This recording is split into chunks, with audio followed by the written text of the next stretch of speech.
Honorable Speaker, as part of the leadership in Nairobi, I was deeply embarrassed by what we saw in the city on Friday.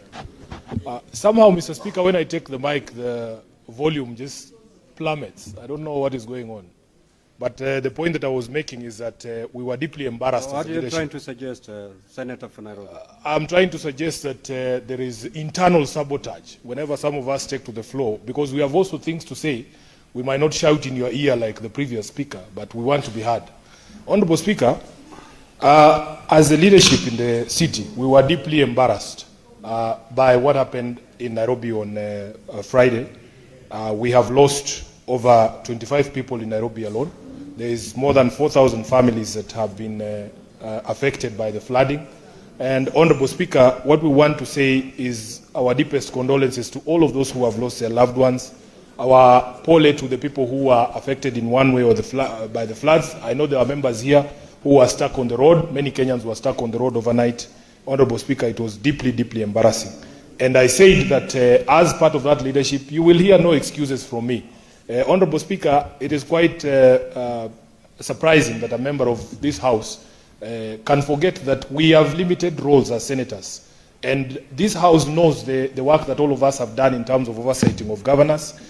And therefore, if the expectation from anyone in this House is that Senator for Nairobi is responsible for opening drainages, I think it is the height of hypocrisy, Honorable Speaker.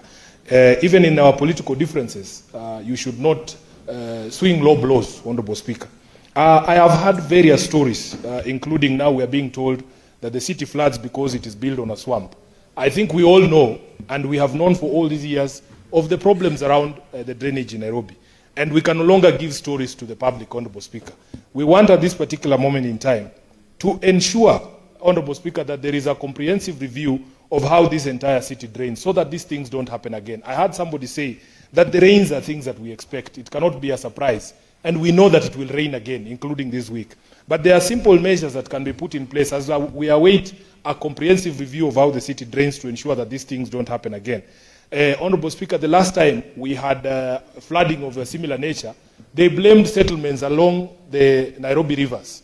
And they kicked out many of our people from those settlements. And we thought that was the solution.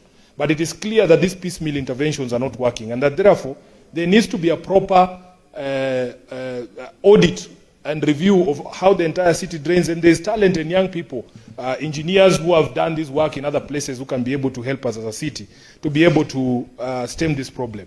Lastly, Honorable Speaker, there are simple things that I believe we can put in place as a county administration to help to save lives. For instance, when the meteorological department has told you that there's going to be heavy flooding, why can't we have early warning systems that can require employers to release people early from their offices so that we don't have traffic at those hours when it is raining, Honorable Speaker? Because it can be predicted with some degree of certainty the amount of rainfall we're going to receive on every single day, so that we warn people early to take precaution and to get home as fast as they can before the rains begin for the safety of everybody involved. And I am sure employers in Nairobi would actually cooperate. So, Honorable Speaker, I want to take this opportunity once again to just pass my condolences to everyone who has lost their loved ones. We as the leadership in Nairobi, together with the national government, there's a few things that we believe we can do to assuage the situation, and we'll be doing it both in our individual and corporate capacities to try and extend help to those ones who have been affected. I thank you, Honorable Speaker.